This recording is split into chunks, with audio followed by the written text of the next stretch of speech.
So good afternoon, ladies and gentlemen. And you can already feel something of the spirit of Finland with that amazing high energy opening. Yes, we are here in Helsinki in this wonderful Finlandia Hall as Finland celebrates 100 years as a country, and what's more, it's the place that is looking to the future as well. Not only are we celebrating 100 years of Finland, this is the first World Circular Economy Forum in this place. This is the biggest gathering of people discussing circular economy in the world today, I think.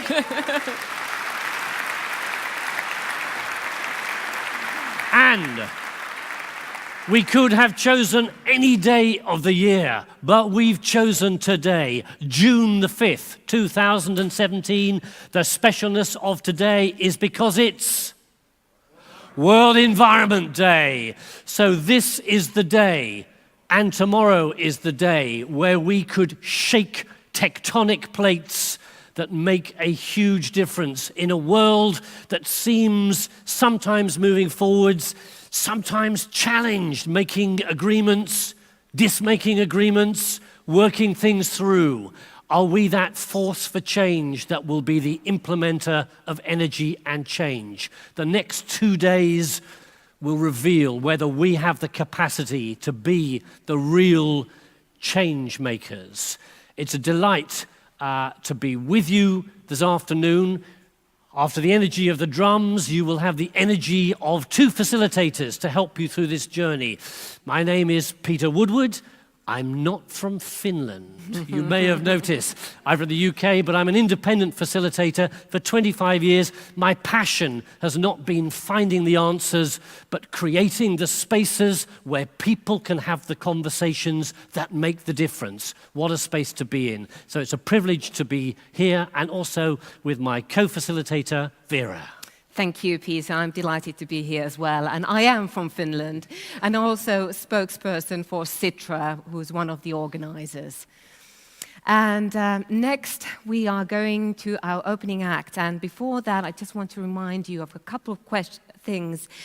The WCEF application is your guide and compass. So please do remember to download it now. And also, really, without further ado, I think we're going to ask our opening lineup on stage, which is led by Sitra President, Mr. Mikko Kosonen.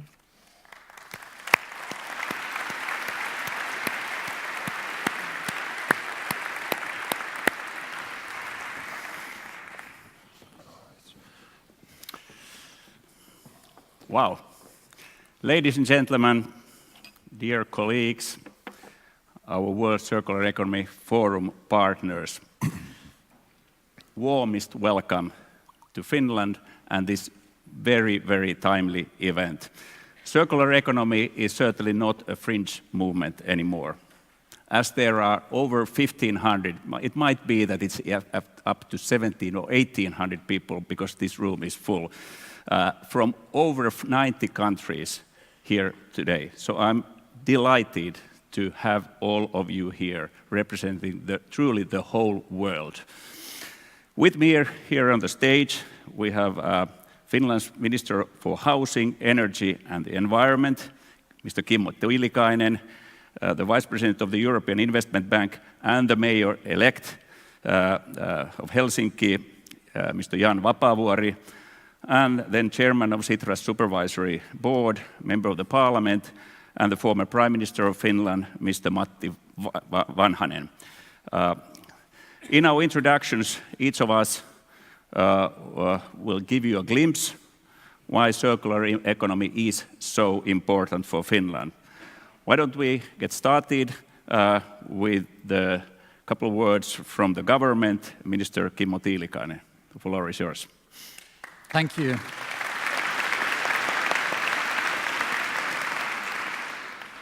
Your Excellencies, ladies and gentlemen, I'm so happy to see all of you here today celebrating World Environment Day today. The theme of the day is connected with nature, and nature is an excellent model also for circular economy. Nutrients cycle in nature, water cycles in nature, carbon cycles in nature. I studied both economy and natural sciences in university, and during those years I realized that it's no one but myself who is person in charge of sustainable development in my own living. So after graduation, I built a house from timber. It was insulated by recycled paper material, heated by renewables. I converted my personal business, producing of vegetables, to organic farming, to recycle nutrients and maintain biodiversity. Today, I'm happy to tell you that Finnish government is very committed to promote circular economy. Actually, we set a target that Finland would like to be forerunner in circular economy from this day to next decade and beyond that.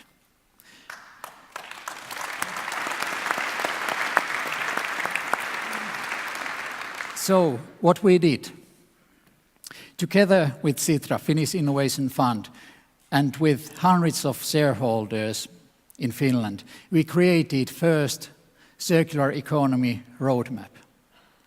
Then we invited you, all dear friends, to Helsinki to study and share our information how to convert world to circular economy. I'm happy that you are here.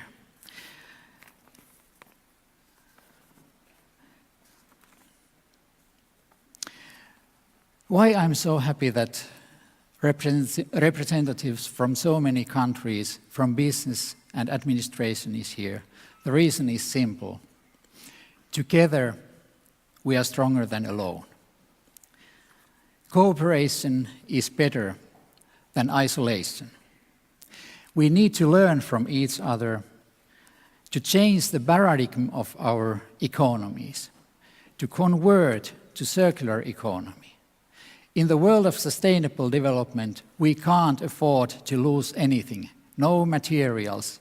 They must be used in the best possible way, recycled many times, to create welfare to people of this planet. So, be warmly welcome to work with us to convert circular economy and to live according to planetary boundaries. Thank you. Thank you.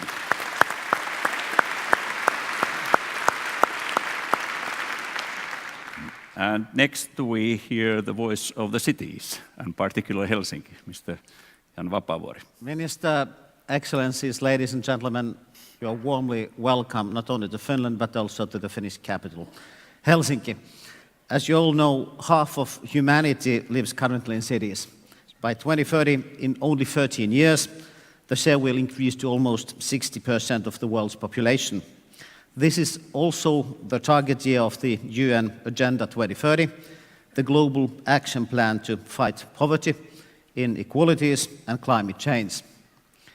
Cities are key stakeholders of the plan, which aims to make them more inclusive, safe, resilient and sustainable. Indeed, rapid urbanization is exerting pressure on a more efficient use of natural resources. Therefore, we urgently need to create a global circular economy. The timing of the forum could not be better or more urgent, to be precise, and it's a great honor for Helsinki to host this highly topical event. Recent setbacks regarding the Paris Climate Agreement accentuate the necessity for acting together right now. Reactions from numerous cities show the determination to pursue climate policies with or without national governments. There is a huge potential for sustainable technology solutions and new business. Improving resource efficiency and creating a circular economy would be wise even without the fight against the climate change. At best, we can save the planet and our national economy at the same time. Numerous international surveys and studies confirm that the Helsinki metropolitan area is a world leader in the fields of smart and clean. The cooperation between businesses, startups, research organizations, the government and cities is part of our everyday way to do things. Open data is a massive resource for development and easily available for anyone to use.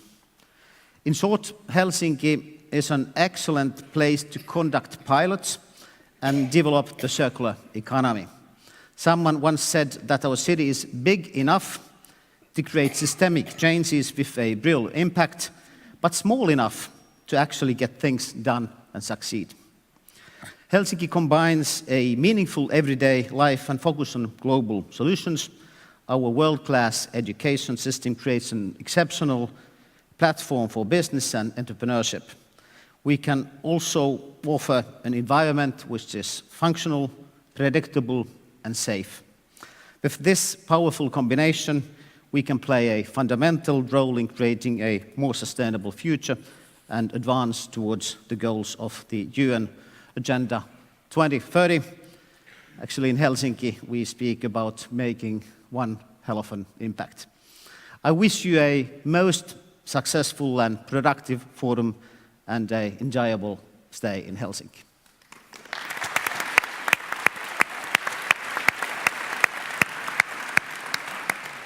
Thank you, Jan. And last but by no means least, Sitra's chairman of Sitra's supervisory board, Matti Vanhanen, please. All my friends, ladies and gentlemen, it is my utmost pleasure to honor to welcome you all to celebrate Finland's anniversary year with us.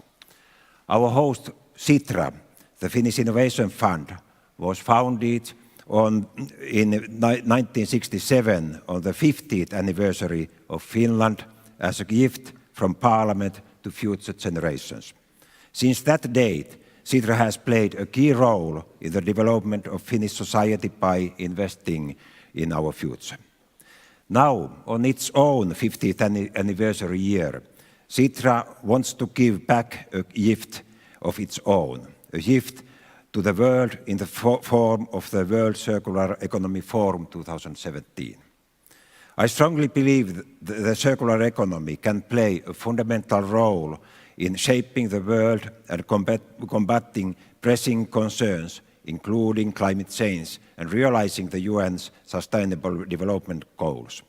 Indeed, the fruits of a circular economy will continue to be captured by Finland and other countries for the next 100 years and beyond. I'm extremely pleased to know that over half of the forum's participants represent businesses. The circular economy requires close collaboration between the private and public sectors. Without businesses, we will not succeed in the transition towards a circular economy. There is a crisis in multilateral interstate cooperation and agreements. We can see this, how, for instance, US push delete button with the Paris Agreement. My message to the private sector is to be the forerunners. Do not wait for formal commitments or states to take action. Rather, take leadership and act. Don't care the state borders, act globally. I also call on Finland to take action. It was during my second cabinet in 2010 when Finland made a commitment to become the model country of nutrient cycling. Finland should make a new commitment to become the model country for soil carbon sequestration. Sitra and Baltic Sea Action Group have committed to support this objective. We can combine cutting-edge science with grassroots action, including the power and resources of the public sector combined with the determination and speed of private sector actors. Finland can be the first country that nurtures its soils to store instead of lose carbon. This is an essential step in order to reverse climate change. It would also reinforce the government's objective to become the top circular economy country. To do this and much more, we need to work together across all sectors to make this objective and the circular economy a reality. Thanks to initiatives such as this forum, we have the chance to do so. If this opening ceremony seems to be all-man panel, I'm sure that the whole seminar will not be. So, welcome to the World Circular Economy Forum 2017.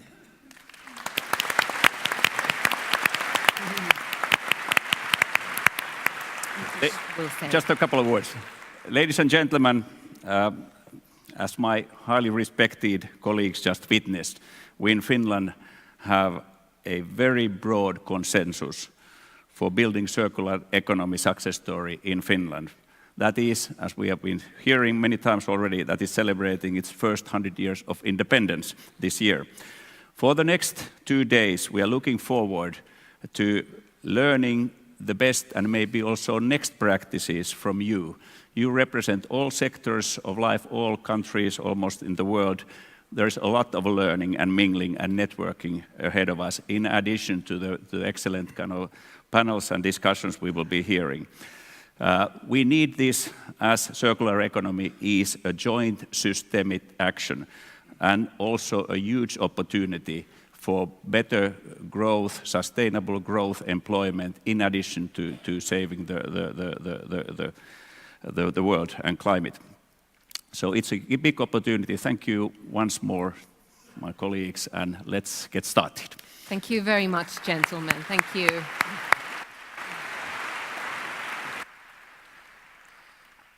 So, your route map through the next 2 days of the forum is the compass, is the WCEF app. If you haven't yet downloaded it, you're already getting behind, because this is your way of finding your way up, down, round the side.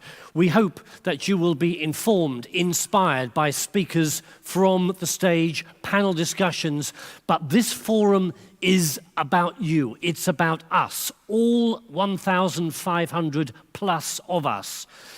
I have one ground rule for the next 2 days, and that is you have a license to speak to strangers. Because those strangers, maybe, it could be the chairman of Unilever or someone just beginning to create a new startup enterprise in the circular economy. The only way you will find out is by saying hello to them.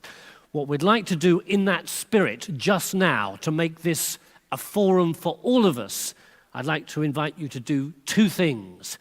First of all, I'd like you just to kind of, in a moment, get up, look behind or in front or to the side of you and greet at least 2 people you've never met before in your life.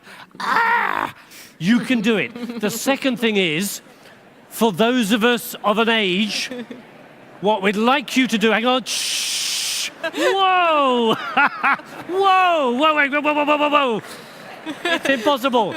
We'd like you to tweet. Oh, We'd no. like, where's our tweet? We can do the tweet. Have we got our tweet? Yeah, the tweet will come up. They're getting to know each other. Fantastic. We'll do that next. Get tweeting. Yeah. Get introducing yourselves. It works. We're going to take a selfie. Yeah. So, I bet it won't work. Hang on a minute. turn it round. Then you need to turn it around. Yeah. There you go. And chap. And we look there. Yeah, that's fine. Another one?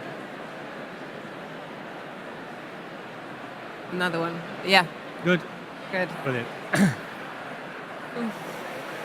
So, So it we've worked achieved- better than I anticipated.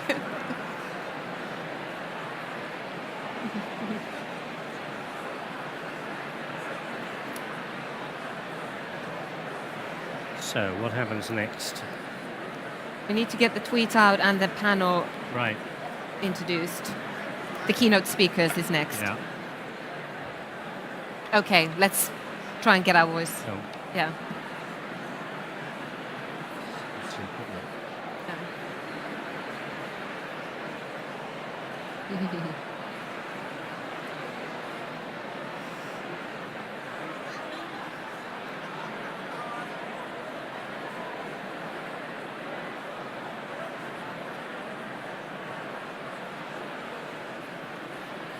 Just give them one more minute. Okay. One more minute.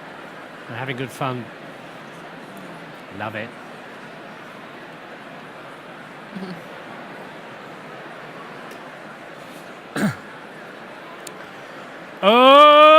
Okay. Okay. If we could come back together, please. I need drummers. So, great. Wow, I just feel as though I've eased the top of a bottle of finest Finnish champagne, and out has come the energy. Keep that spirit going through these 2 days. There's one thing I also want to say. There are 1,500 people in this room. There are 6 billion people out there, going on more. The only way we make an impact is not by taking our own things home, but by communicating. Up there, circular economy, hashtag what we could do in this moment. If you know what Twitter is, if you don't, then this is not the moment. But if you know what Twitter is, basically on that app, you can either go to feed and then tweet, and then you could tweet something wonderful, like what we were going to do. We were going to do a simultaneous tweet of what was it, the future? Future is made today. Future is made today. So if everyone who has a capacity to tweet could tweet future is made today, at least to circular economy, then there will be a ripple. The butterfly wing from Finlandia Hall will resonate across the globe with some positive news. So have a go, see how you get on, and that's an important message. But we have more important messages from this platform as we try and preface and establish the significance of this event. Vera. Yes, and ladies and gentlemen, it's my great pleasure to introduce our first keynote speaker, Janet Potočnik, who brings the knowledge of a scientist and an economist to resource use and the environment. He has served 2 terms as European Commissioner, first leading science and research, and then directing environment. Now at the International Resource Panel, he helps countries use natural resources sustainably without compromising economic growth and human development. Please join me in welcoming Mr. Potočnik. Thank you very much.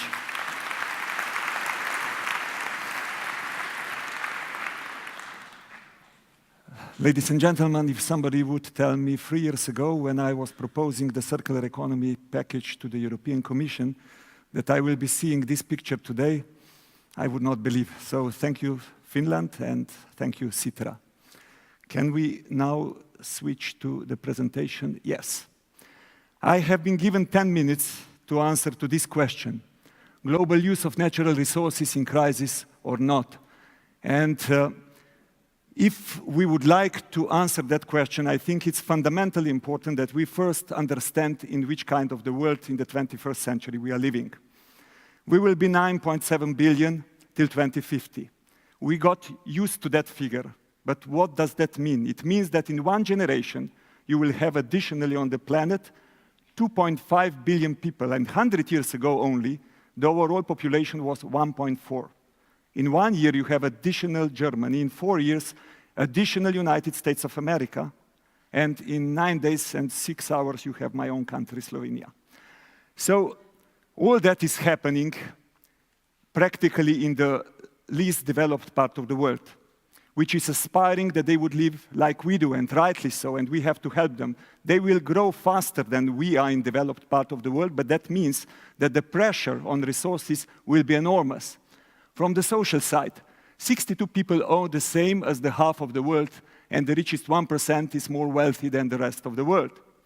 Nearly 800 million people are hungry, over 2 billion suffer from micronutrient deficiencies, while over 2 billion people are obese.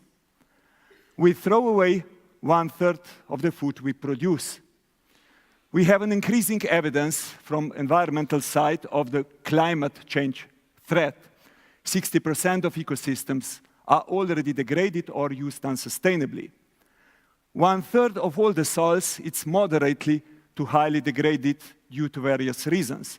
And almost 500,000 people die prematurely in Europe, 7 million globally, due to the air pollution, which is, by the way, 15 times more than it is the premature death which are coming from the car accidents.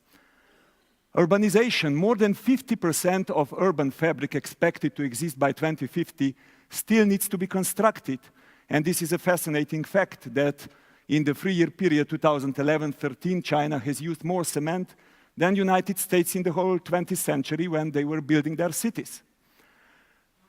This is the fact which we should all remember. For the first time in human history, we face the emergence of a single, tightly coupled human social ecological system of planetary scope. We are more interconnected and we are more interdependent than ever, which means that our individual and collective responsibility only to a generation ago has enormously increased. I will be sharing you some data from one of the last 2 reports which we have published by International Resource Panel. First, about the global material flows and resource productivity. It is based on the last 40 years of the data in material use. First fact, consumption has been the strongest driver of our material use, much bigger than the population growth. So it's about the economy. Second, the richest countries consume on average 10 times more materials than the poorest countries. You won't believe that fact. Since 2000, material efficiency globally has actually declined. Even if it has more or less increased in all the countries, we are facing the shift from resource-efficient countries to resource-inefficient countries, which is causing that we are using per unit of GDP more resources, more materials globally than before than in the year 2000. And the last fact, the level of well-being achieved in wealthy industrialized countries cannot be generalized globally based on the same system of production and consumption. If I try to explain you that in the next slide. So on the horizontal X, you have Human Development Index. More right you are, more developed you are. On the vertical X, you have ecological footprint, which is closely connected also with the use of the resources. Higher you are, higher it's your ecological footprint. The dots are the countries, and the dots surrounded red are European Union member states, which means that more or less we are all living well, but above our ecological footprint. And this corner here contains all the countries today where people are living well within the planetary boundaries. 0. So what is the real problem of development? All the countries, while they are getting richer, go first up, and when we see the problems, then we start going down. So there is the fact which I mentioned to you coming from our report is that those countries cannot repeat the development pattern of the developed, even if they would like so, because there is no such resources existing. The predominant responsibility lies, of course, in the developed countries. We have to show that we are able and ready to go down, and we are mastering to a large extent the knowledge and also innovation capacities which we have to share with the rest of the world and develop the new solutions, the new industrial push, the new innovation push, which is absolutely necessary if we are serious about eradicating the poverty and delivering the SDGs. From another report which deals about the resource efficiency potential, realizing the potential, some of the facts which should stay with you are: with concerted action, there is a significant potential for increasing resource efficiency. Markets will not achieve higher rates of resource efficiency by themselves. Public policy and political will be needed. There are significant barriers to the increases in resource efficiency required, but they can be removed. And finally, improving resource efficiency is indispensable for meeting climate change targets cost effectively. Or if you want in different way, normally we are focusing on carbon management and greenhouse gas emissions, but if we are sincere of dealing with the challenges which we are facing, we need to add also land, water, energy, materials, decoupling of our use of resources and environmental impact from economic growth. And this is essential if we want to talk about the low-carbon, resource-efficient economy. So when I was Commissioner for Environment 5 years, I was fighting that we would understand economic, social, and environment as the same equally important pillars, because environment was never there. But in essence, to tell you frankly, this is wrong. What we would need to understand is that socio-technical system providing social needs and value need to respect the limits and the ecosystems space in which we can work. This is better seen in this slide, which is done by the European Environment Agency, living well within the ecological limits. But the major problem of that is, of course, connected to the environmental externalities, which are actually the costs existing, but we deny them. In a way, we live in an economy where financial capital is overvalued, labor capital is undervalued, and natural capital, to a large extent, is not valued at all. We put that on the market, where we, consumers and producers, are behaving rationally, and then we are surprised that we live in a world without a real balance. So this is also the result of the report, coming from the report which I was mentioning. There is a serious disconnect between resource efficiency and economic efficiency, and there is a need to rebalance the cost of labor and the cost of resources and pollution by pricing externalities, using taxation, other incentives for actors to favor paying for labor to save materials rather than for materials to save the labor. To conclude, this is basically a bit longer answer to the question which you see on the top. For the first time in human history, we face emergence of a single, tightly coupled human social ecological system of planetary scope. It's about system change. Without leadership and improved global governance, SDGs are only wishful thinking. Transition to a new economic model, integrating all pillars of sustainability, should be in the center of our attention. Trade-offs among various SDGs are unavoidable, but sustainable consumption and production is the most efficient strategy to avoid them and create synergies. Circular economy, it's an excellent concept to operationalize it in practice.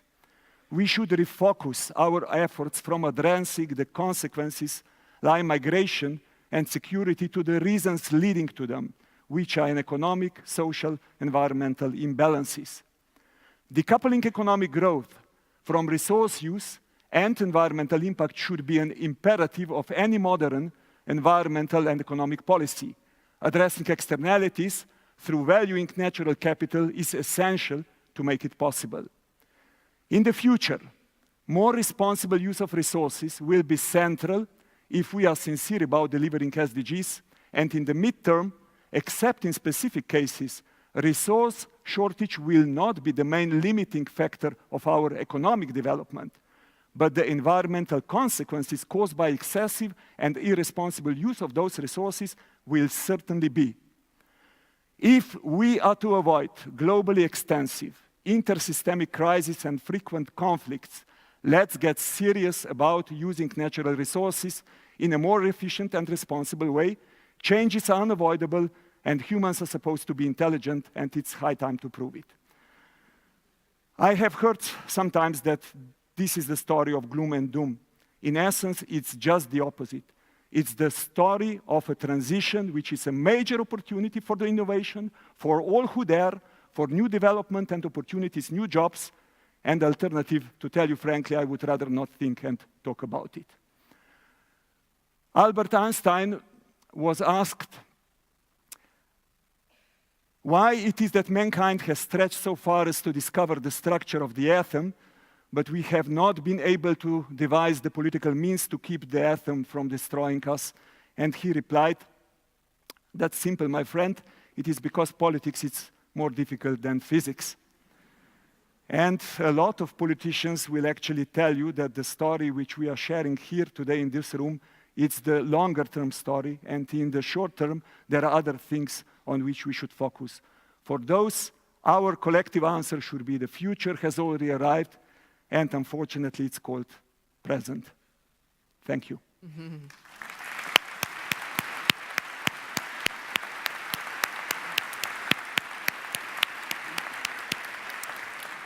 Thank you very much, Janusz Potočnik. Thank you. And our next speaker is Achim Steiner, who I would say is the leading expert at bringing together diverse partners on significant global environmental issues. Prior to joining the Oxford Martin School, Mr. Steiner served as the United Nations Under-Secretary General and Executive Director of the United Nations Environment Programme, UNEP. He was a major force behind the UN Sustainable Development Goals. Mr. Steiner has just recently been appointed to head the UN Development Programme. Please join me in welcoming Mr. Steiner.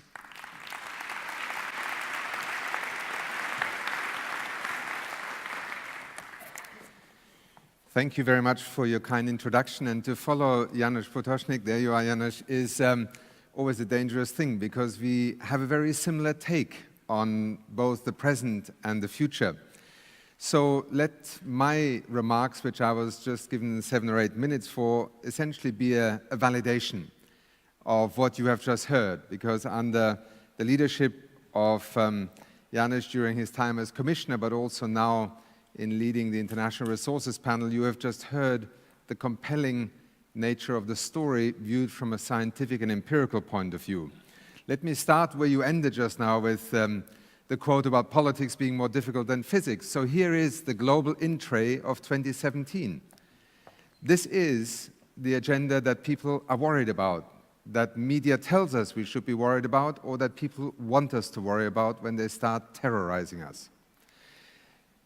The global in-tray, in so many ways, has a lot to do with what at first sight may seem a completely different topic, the circular economy. What has a circular economy got to do with migrant crisis, or with emerging viruses, or with oil prices, or with terrorism, cybersecurity, financial stability? Well, one of the lessons that we have learned is that it has a great deal to do with it.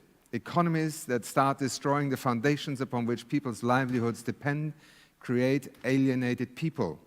The people who have no longer access to water, to land, to food are the people who also begin to become migrants, who begin to become the people who have no option of where to go next. It is also the result of a financial system that in 2008 indebted us for generations to come because of a failure in our financial system. But also it revealed that, as so often, the so-called market forces alone are no guarantee that we get the economy right. This is why we are discussing what we are discussing. And when we talk about political upheaval, it also has to do with inequality. Inequality is about access to resources. It is about who benefits in our economy and who pays the price. And again, pointing to Janusz Potocznik's point, in our economy, we often reward those who may be first movers, but it is society that often underwrites the bill when first movers do not take responsibility for the consequences of their action. So this is the background against which we do need to think about our economy. And the challenge is really, and I quote here precisely from the work of the International Resources Panel, in some ways a very simple one. It's about changing the way that we have been taught and told, and in a sense almost forced to believe that there is only one way in which development can happen. And here we are at the beginning of the 21st century, reminded that this planet does not forgive us when we forget about the way it functions. And when we thought that all the technology and science that we have developed over the last 100, 200 or 500 years would essentially allow us to become independent of this planet and its planetary boundaries, here we are at the peak of our technological, scientific and economic prowess, and climate change suddenly stares us in the face and says, you go on like this and you will probably lose everything. So the challenge for us is to, yes, have systems change. It's to reinvent, rethink, retool our economies, and to overcome the notion that the status quo that we have come and become so accustomed to is inevitable. Why should we believe in this? Well, one, because humans are not stupid. Secondly, because our possibilities are unprecedented. I have spent the last year at the University of Oxford learning about the frontiers of science, technology, automation, artificial intelligence, and I have to say to you, it is mind-boggling. What we consider to be the digital age with computers and smartphones will be kindergarten compared to the opportunities, possibilities that are opening up in terms of future technological development, whether through robotic process automation, expert systems, gesture recognition, neural networks, facial recognition, mini-bots. Just the ability to think of, for example, autonomous driving. In a test in Lisbon, when the modelers applied a seamless connection between shared vehicles, public transport systems, better networked intermodal transport possibilities, the same amount of mobility was possible in a city like Lisbon with 20% of the current vehicle stock. Now just imagine the possibility of just this small thing of an autonomous vehicle, which to most of us seems still a very strange thing. Just like renewable energy seemed a very strange thing 15 years ago, and yet today we actually see the world investing more in renewables every year in terms of new electricity generating infrastructure than in oil, gas, coal, nuclear put together. That's how quickly our economies can change, and this is going to be part of it. Now, whether you call it, and I deliberately put up green economy because that's the narrative within which I and many others have worked in recent years, together it is in some ways, first of all, sharing the same departure point. Houston, we have a problem. We cannot go on and pretend to go on as we are. Not just for environmental reasons.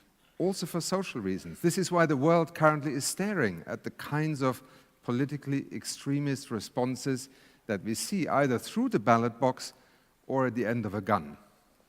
But the roots of this extremism actually are shared in inequality, in lack of faith and trust in authorities to actually protect us from the kinds of risks that are there. And therefore, the departure point, whether you call it circular economy, green growth, green economy, is a recognition that we do have a problem. Secondly, that there are entry points for changing this, but ultimately about how we change systems.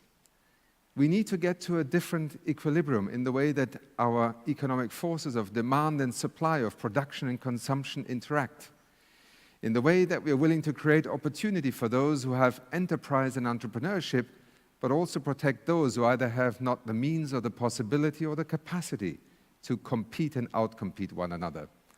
That is why in the narrative of UNEP, the green economy became defined as one that results in improved human well-being and social equity, so an inclusive green economy, while significantly reducing environmental risks and ecological scarcity.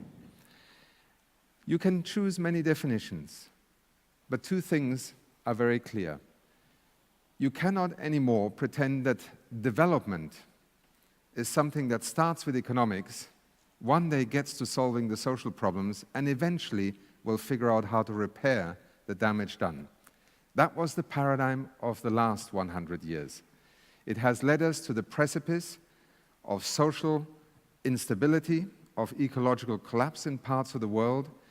And that is why, interestingly enough, in 2015, despite few people expecting it, and against all odds, the nations of the world led the negotiation of a shared new development agenda called Agenda 2030.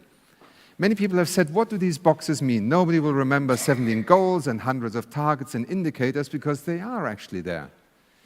Well, let me tell you, to me, the test for this is not whether you can remember the 17 goals. I don't remember them all if you ask me out on the street, and I've been part of helping them to be defined.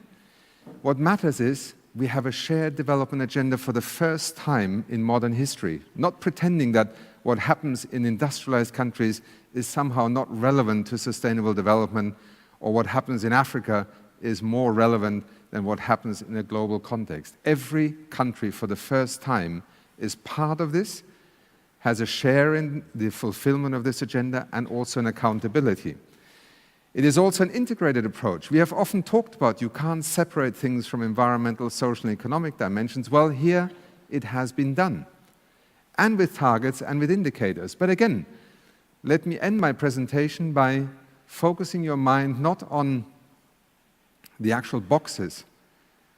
To me, the favorite example I use at the moment to explain the difference is that you have a smartphone. It is run by Android or by iOS. You have no idea how that operating system was designed, what's in it. You don't even know what's inside your Apple or iPhone, but you use it. Why? Because of the apps. Because you're able to use a platform designed by the experts to deliver to you the kinds of things that you need to do your job or to access the information you need. This is what the Sustainable Development Goals should be. They are the foundation upon which people have conversation with their parliament. It is the foundation or the platform or the app that is used for parliamentarians to talk to governments and prime ministers and ask them, what have you done about what you have signed? Let me end by saying that, just as Janusz pointed out, much of what we are trying to address with the circular economy concepts is to move from an understanding of the problem to overcoming this notion that there is no solution and that there is no opportunity. Indeed, we are the richest, most educated, most knowledgeable, most technologically savvy generation ever in human history. At the beginning of the 21st century, what happens next is not defined by those who defend the status quo or want us to believe that what has been done in the past is the only way of doing it. It is the people who are part of challenging the status quo, offering us new opportunities, new policies, new jobs, technologies, markets, and therefore a hope that the two things that were called decoupling actually become part of a development agenda that is called Agenda 2030. Thank you.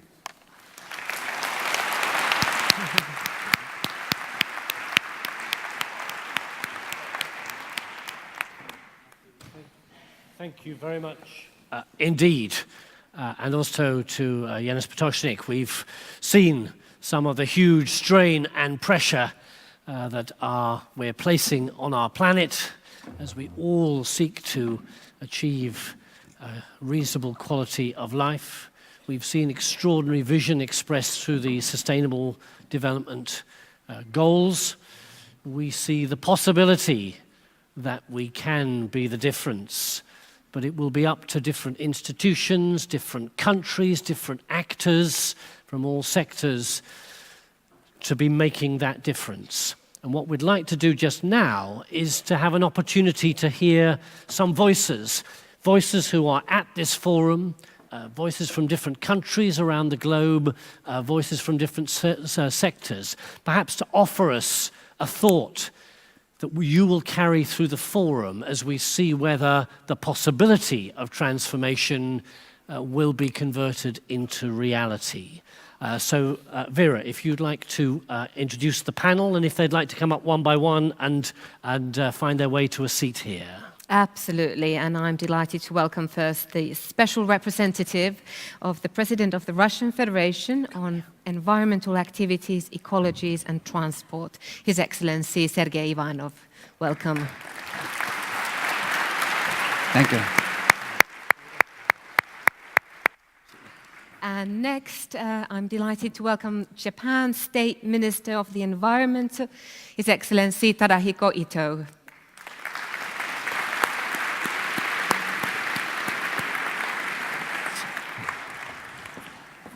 Welcome, sir.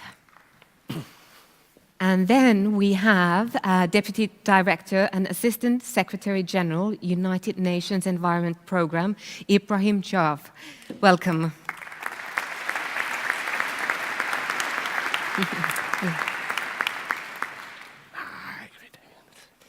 And lastly, Lady and Environment Secretary of Kenya, Alice Gaudia.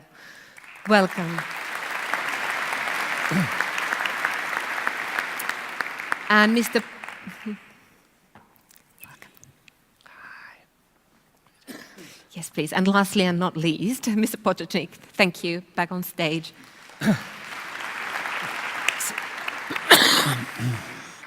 So thank you. We're honored to have you with us. I would love to have a 1-hour interview with each of you because I think we would develop some extraordinary insights.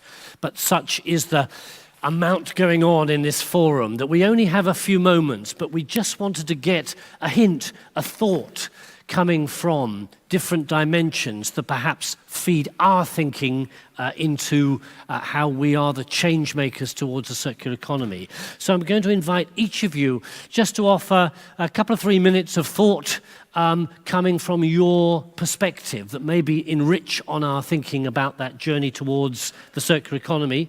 And first of all, Sergei Ivanov, the special representative of the Russian president of the Russian Federation on Environmental Activities, Ecology and Transport, a huge economy. Fascinated to hear a couple of thoughts from you about this journey. Thank you. Excellencies, ladies and gentlemen, distinguished colleagues. Well, I am deeply grateful to the organizers for the invitation to participate in this World Circular Economic Forum 2017. It is of utmost importance to Russia, because for Russia, with its vast natural treasures, interest towards the circular economy is being determined not only by the possibility to effectively use its material, its forest or water resources, but it is not to the least important. It is one of the advanced and perspective ways to solve the issue of waste, emissions, and environmental pollution. It is quite clear that the new economic trend, declared as one of the key elements of the fourth industrial revolution, is only gaining momentum right now.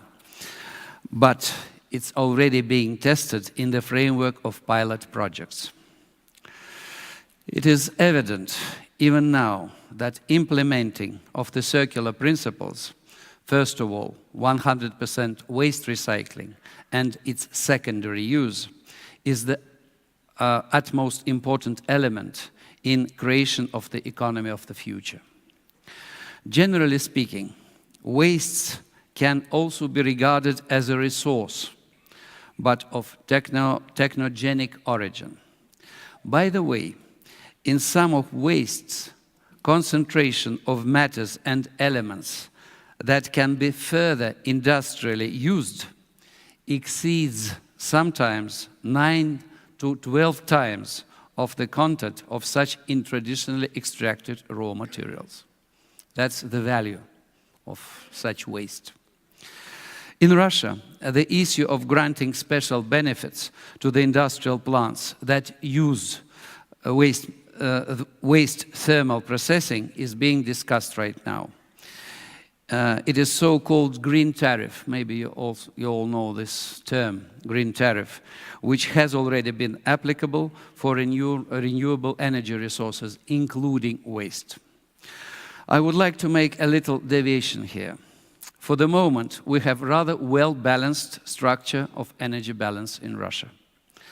There is just 15% of the most dirty coal power generation, in particular in Russia. Average world index, for that matter, is 30–35%. In China, it's 72% right now. In USA, in Germany, it's 40%. But despite all that, we are not standing still. We strive to increase volumes gained from the renewable energy sources. Right now, it's around 1.5%, but we would like to make it in 5 years something close to 5%. I would like to mention that at present, a wide campaign is going on in Russia in order to diminish anthropogenic impact on nature. In our country, this year was declared the Year of Ecology, and I, in the capacity of special representative of the Russian president, is directly involved in everything concerning environmental issues and in their tight connection with sustainable development. Among high priority issues, I can mention rising of the production of ecology standards, modernizing or closing out-of-date factories. Right now, in fact, all Russian metallurgy and oil and gas producing conglomerates have announced their environmental plans. In Finland, many of them are well known, such as Norilsk Nickel, for example, Alrosa, Lukoil, and others. I remember some 30 years ago when I was staying in Finland, there was a lot of complaints about the Norilsk plant in Murmansk area, and those complaints were quite objective. But right now, there's nearly no pollution in this Norilsk plant, which is close to the Finnish border in the Murmansk area. I visited the plant, and I can assure you by the next year, there will be 0 emissions by that plant. Well, since we are in Finland, I would like to make a point. Our countries are good neighbors and partners in many aspects of business and economic activities. We also have nature resort territories that make joint and unique ecosystems. One of them is a national park called Pasvik. It is deep in the north, in Lapland, and the national park covers 3 countries, Russia, Finland, and Norway. And we have built special facilities there for scientists to cross the border without any bureaucratic hindrances and visit each other. It's a unique park. It's the most northern natural park in the world. Well, I think time is off. I have to stop. Thank you so much, and thank you for the invitation. Thank you. Thank you very much indeed.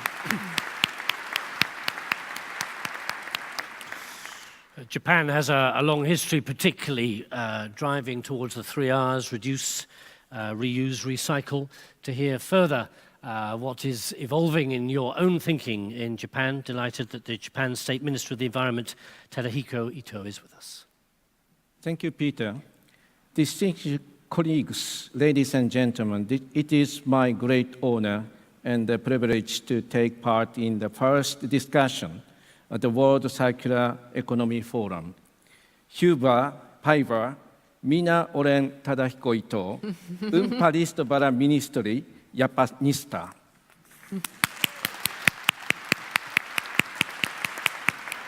I would like to draw your attention to national strategies by presenting Japanese past, present, and future on 3 R's: reduce, reuse, and recycle. Japan established its first recycle law in 1995, which targeted containers and packaging, including plastic bottles. Japan has since been extending coverage to waste from construction, food, automobiles, electronics, and so on. Some of the characteristics of our recycle systems are rigorous sorting by citizens, use of sophisticated technologies, and encouragement stakeholders partnerships. With these characteristics, the public trusts and chooses recycled goods, creating a market demand towards a circular economy. Beverages sold in 100% recycled plastic bottles are lowering our dependence on oil imports, making plastics bottle out of plastics bottles possible thanks to the careful sorting by citizens and state-of-the-art recycling facilities. At the supermarket, we see consumers paying more for meat and vegetable which were grown by feed and fertilizers made from recycled leftover food that came from the same of supermarkets. This kind of closed food recycle loop is certified by law, and their products are more competitive with this environmental brand. Looking further ahead in 2020, we will be hosting the Olympic Games and the Paralympic Games in Tokyo. This April, we have started a nationwide campaign to create 5,000 gold, silver, and bronze medals by recycling our mobiles, computers, and other electric devices. This recycle model project is the first of its kind in history of modern Olympic and Paralympic Games. And the citizens are handing over used devices all across the country. While Japan is poor in natural resources, we will show the world the true potential of urban mining. I strongly wish that this will remain as a legacy for the people of Japan and the worldwide nations and the whole world people as we move to circular economy.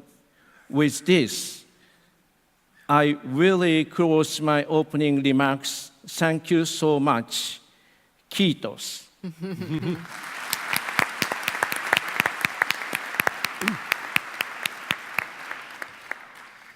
Thank you. So we've heard from two major economies that are working out that pathway forward, the challenges ahead. Goodness me, knitting together global agreements like the 2030 agenda are extraordinary things to getting international agreement, and we know how strong, yet also fragile that can be. And delighted that we're joined this afternoon by the Deputy Executive Director and Assistant Secretary General of UNEP, Ibrahim Chow, to offer us a few thoughts to our humble Circular Economy Forum. Thank you very much, Peter. Good afternoon, Excellencies, ladies and gentlemen. It's so nice to be here and to see so many of you come to this forum. When I called my wife this morning and told her that I will be on the podium and gave her the names of my fellow panelists, she told me, stick to 3 ideas. And therefore, I will speak about 3 ideas, but I said I have a bonus. So the 3 ideas is that with circular economy, there will be big winners. Big winners, the environment will win. Thank you, Janos, for articulating this. The economy will win. Thank you, Achim Steiner, for articulating this, and thank you to our colleagues from Russia and Japan. But it's also about job creation. So there will be big winners both from developed countries and from developing countries. There is a myth that actually the circular economy is more for developed countries, but think about it. The developing countries are all about circular economy. They started doing it before the term was invented. Go to any shop, go to any place in India or Japan or Mali, you will see people repairing things. Shoes have they're endless. They can have 3 lives. So repairing is part of the DNA of developing countries. So big winners. And then combine it with big data, with 3D printing, and circular economy. Combine these and see what it does. When Achim Steiner was talking about the future and what systems are being put in place or are being invented into the future, imagine that with 3D printing, you will actually reduce the waste by 90%. Because you don't cut anymore, you just print what you need. So in terms of efficiency, you are actually having the maximum efficiency you can imagine. And that is coming big time. So there will be big winners. Think about big data, but unfortunately, there will be big losers.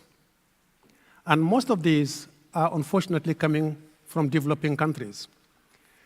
In the name of circular economy, we see a lot of trade going on at the moment. We see a lot of illegal trade going on at the moment.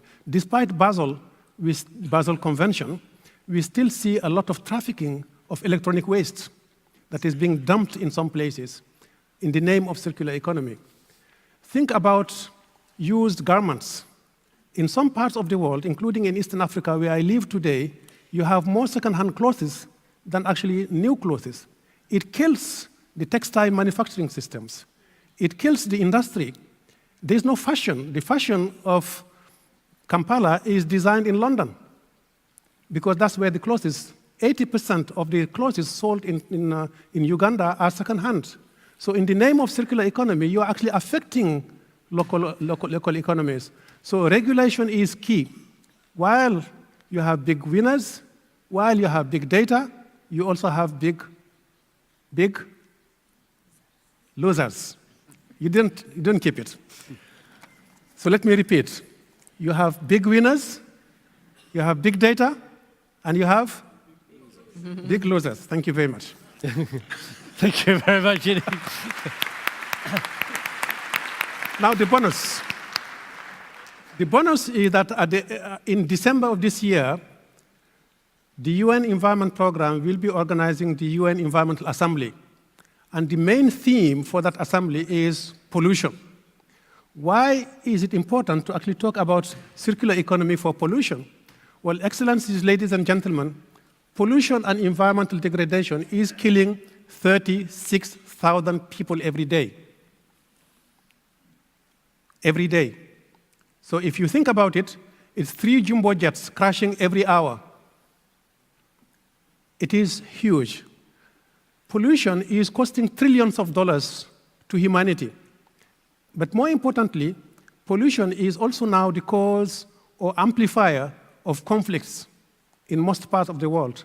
So circular economy is one of the solutions to pollution. So I hope that the outcome of this meeting, and many of you will be coming to Nairobi in December 4 and 5 for the high-level segment, where all world ministers of environment will be meeting with other leaders to actually talk about pollution, and that you will bring your contribution from private sector to governments and civil society organizations. Thank you very much. Thank you very much indeed. Thank you.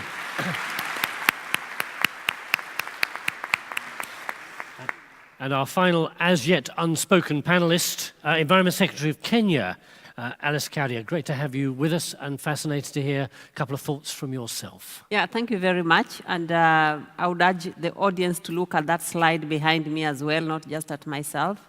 And what I'll share with you is really my passion and also my work experience. And why am I in the environment? My passion really is to restore the environment that I enjoyed as a child, where I could swim in clean rivers and even choke with the water without being worried about sickness, where when it rained, I would rush out of the house to go and get the odor of that fresh air from the soil, and where we would gather natural organic vegetables without a worry. Now, this morning when I was listening to Professor Patanik, I heard him say that he made one statement that leadership and governance are the two key ingredients for transitioning to a circular economy. And I said that resonates very well with Kenya and what we are doing in Kenya. In our constitution, it is the right of the Kenyan citizen to enjoy a clean and healthy environment. That gives us the fundamental anchorage of talking about transitioning to circular economy. We have heard the theory of change. We have heard from Akim how the world is changing and all those technological buzzwords. You know, I was looking at those graphs and I was saying, will Africa get there, or are we going to be just consumers of these new innovations? Now, what we are doing in Kenya, based on our constitution, is to look at leadership and governance as a means of transitioning to a circular economy. We have a national waste management strategy, which aims at enabling us to have zero waste in future and 80% of the waste being properly managed through processing. Right now, if you look at that picture behind us, it's a huge dump site. All the waste is actually dumped in open dump sites. We don't have processing plants. And therefore, we are working towards ensuring that we avoid that kind of situation, that by 2030, 80% of our waste will not be just in open dump sites. And one of the very difficult types of waste to handle is plastic waste, because it does not degenerate. It's not biodegradable. And we have just, in the short while back, our minister has actually gazetted that effective 28th of August this year, we will not have plastics in Kenya. Plastic carrier bags will not be used in terms of even importation, manufacturing. And for us, in the environment sector, that's a very key achievement. Going beyond that, we know that governance is important, and therefore we are coming up with waste management law. We are reviewing our waste management regulation of 2006 to articulate aspects of emerging challenges based on our global scenario. We are also ensuring that all the counties that we have in our government are also coming up with their waste management policies, regulations, and laws. So in our experience, and in my experience, we find that circular economy is the fundamental means by which we can minimize generation of waste and therefore ensure that we transition to quality life for people and for the environment in future. Thank you. Thank you very much indeed. 4 very powerful insights and statements, and we begin to see the weaving and interconnectedness of issues. Interesting. I was involved in facilitating negotiations around eliminating marine pollution, working with the G20 action group last week in Bremen. And land-based sustainable waste management is a key to stopping marine pollution. So we're seeing all these connections. Time is not our friend because we want to unleash you to be going to the different sessions, to be putting your insights, your thoughts in. But I'd like to finish. We've heard 4 very powerful statements which we hope offer some insights. Maybe just come back to my initial speakers, maybe for a couple of final words, partly from what you've heard, but maybe more particularly as a powerful message to the 1,500 of us here, most of whom are probably get it. And we'll either be sitting here feeling smug, thinking, okay, well, this is a nice party of the get-its. If you had a stretch message, maybe resonating with something we'd heard, but also that we should be doing in the next 2 days, what would that message, powerful message be? Yeah, let's start with you. Maybe very quickly to continue what you were saying. I think indeed leadership and governance are the name of the game, and they are core. But my message would simply be don't wait for the leadership, because in many cases you will not be happy with the waiting time. So I think that everybody who is sitting in this room by attending this meeting showed the potential of being the leader. We are all here from different parts of the society, representing different stakeholders.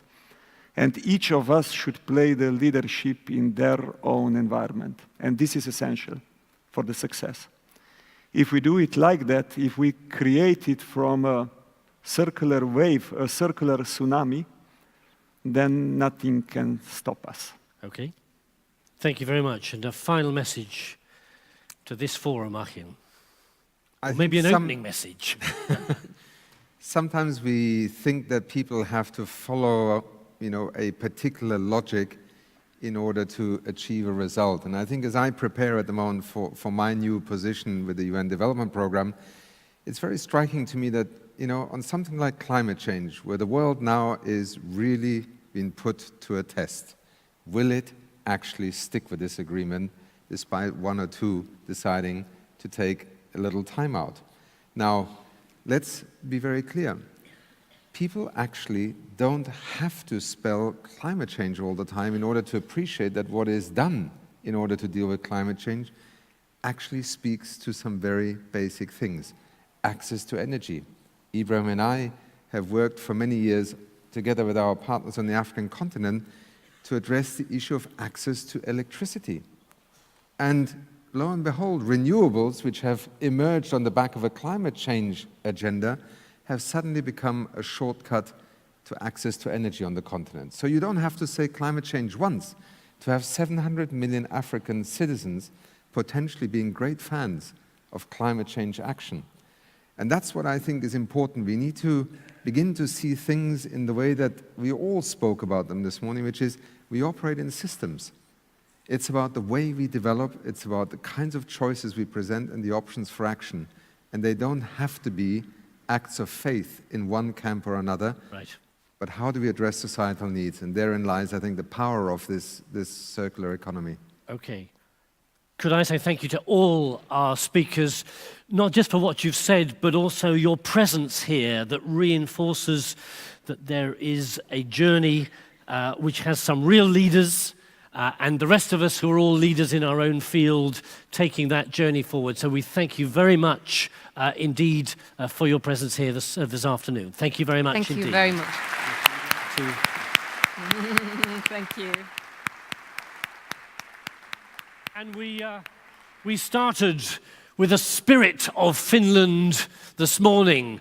And just before we head out towards lunch and the sessions after lunch, I think we might finish with a little bit of spirit of Finland. Vera. Yes, and I would like to welcome back on stage Sitra President Mikko Kosonen, and he'll wrap things up for us. Welcome, Mikko.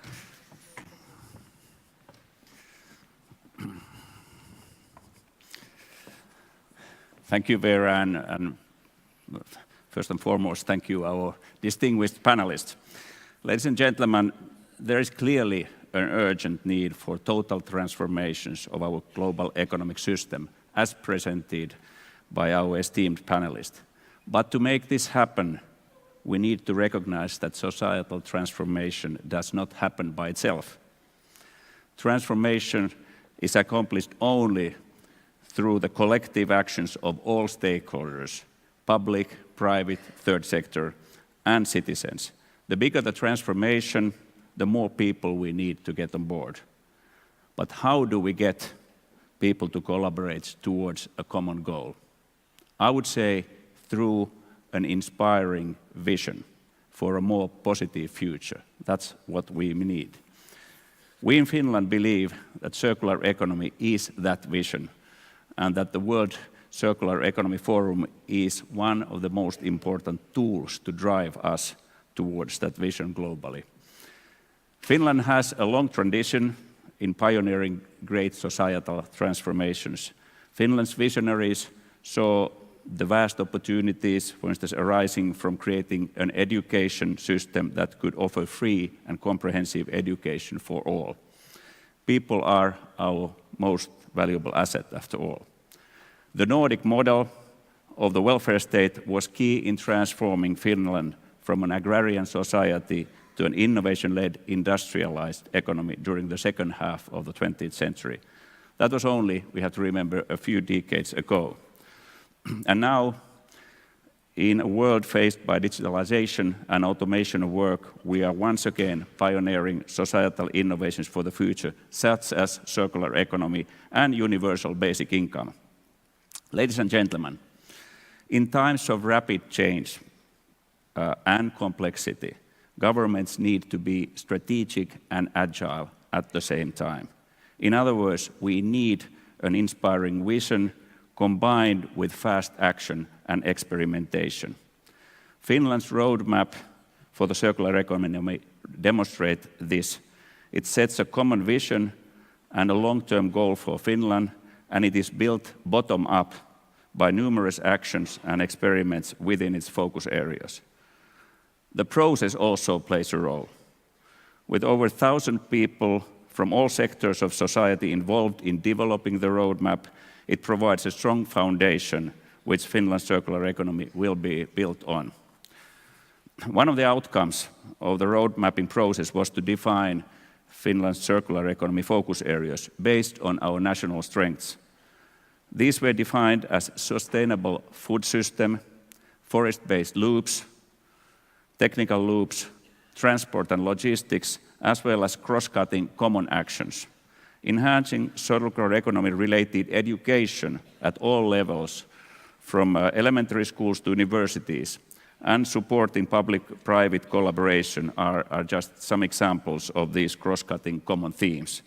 The paradigm shift in the economy that we need needs also and requires new skills and attitudes from all sectors and from all stakeholders and people. A strong foundation now needs to be built for the circular economy globally. I believe that this forum is for that, and that's why we are here today, to create the strong global forum for driving circular economy. The task won't be easy, but as Winston Churchill once said, a pessimist sees the difficulty in every opportunity, the optimist sees an opportunity in every difficulty. I once more warmly welcome you to the world's first Circular Economy Forum. Let's make it a meaningful one together. Thank you so much.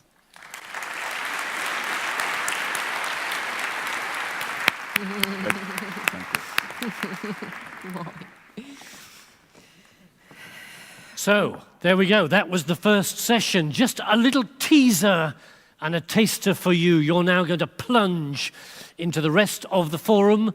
3 things to remember. 1, this is your compass, so do use it and the app to find your way round. There are goodies on all floors. Secondly, if this still eludes you, there are people in World Circular Economy Forum t-shirts who will smile and help you on your way. Next thing is license to speak to strangers. Let's make this the most networked forum ever. So just make those contacts, please. Final thing is enjoy lunch, but some of the sessions have limited seating capacity, so my advice to you is if you've traveled halfway around the globe in order to go to a particular session, you may like to get to it early. Okay, so the next sessions start at 14:15 this afternoon, but from now, from me and from myself, we'll see you back here tomorrow, so enjoy meanwhile. Thank you very much indeed. Thank you.